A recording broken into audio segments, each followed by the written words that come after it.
The 1990s, a time period in which black communities were subjugated to the brutal beatings of Rodney King and the subsequent LA riots. Black horror films such as Tales from the Hood were confronting new gangster violence and the government's unjust crack epidemic, which disproportionately targeted black communities, contributing to a range of social problems, including an increase in crime rates and violence. Tales from the Hood articulates 4 lessons for audiences through grounded folklore, condemning those responsible for perpetuating systematic oppression, redefining who the real monsters are.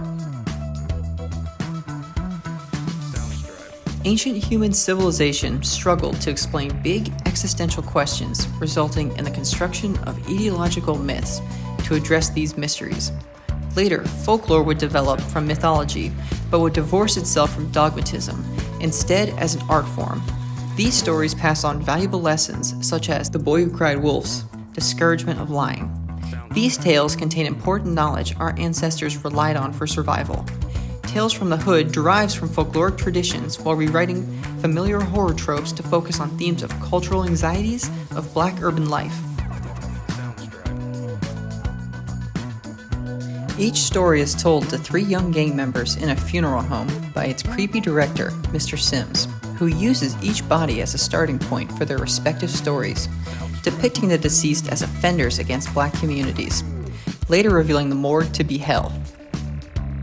Mr. Sims' first story depicts a beloved black political activist named Martin Morehouse as he fights to stop the police from dealing drugs in his community.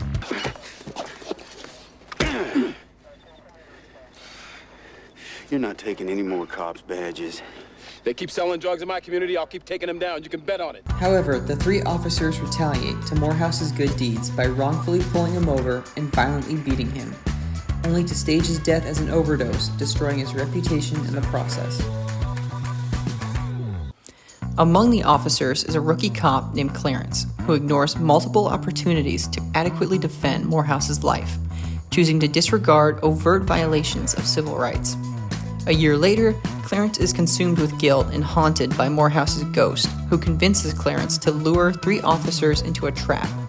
There, the resurrected body of Morehouse enacts revenge by killing the officers in a variety of symbolic ways. In particular, Morehouse kills one of the officers with syringes found amongst the homeless, a reference to the crack epidemic's stereotype of black people as addicts and dealers. Morehouse redirects the same drugs he once tried to banish from his community back at the institution that brought them in originally. Morehouse is using his greatest enemy in life to kill his greatest foe in death. Despite the cops being the perpetrators of police brutality, the folklore's purpose is to shame complicity in racial injustices through Clarence. Satisfied now, brother? Where were you when I needed you, brother? Earning his place among the other corpses in the morgue, the film demonstrates the consequences of allowing systemic oppression to thrive.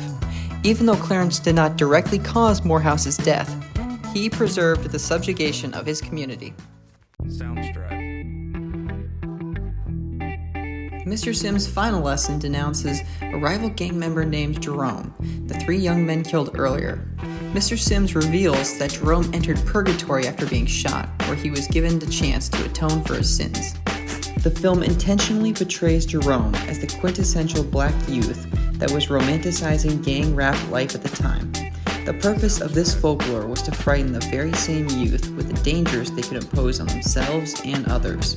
The film intentionally conveys the far-reaching repercussions of gang violence, causing internalized violence among black communities. The film puts Jerome in various circumstances where he must confront the suffering he's caused, first being caged with a white supremacist who praises Jerome for killing black people. Then he's subjugated to images of Klan terrorism, equating it to gang violence. What's wrong, Jerome?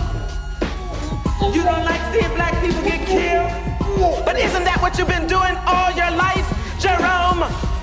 You know, Jerome, Cain was the world's first murderer. He slayed his brother. And how many brothers have you slain?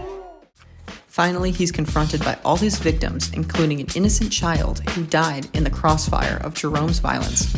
Here, the film explicitly explains, The nightmare ends when you say it does, Jerome. You've got to take responsibility to wake up.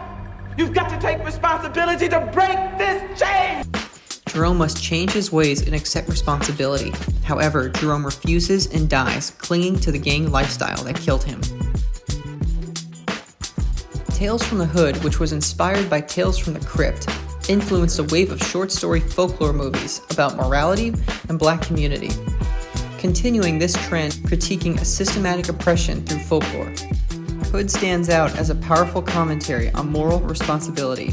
At the heart of this film is the intention to conjure up new folklore for audiences to learn from, evaluating the socio-political environment of the 90s through gang violence, domestic abuse, internalized violence, and complicity in white supremacy.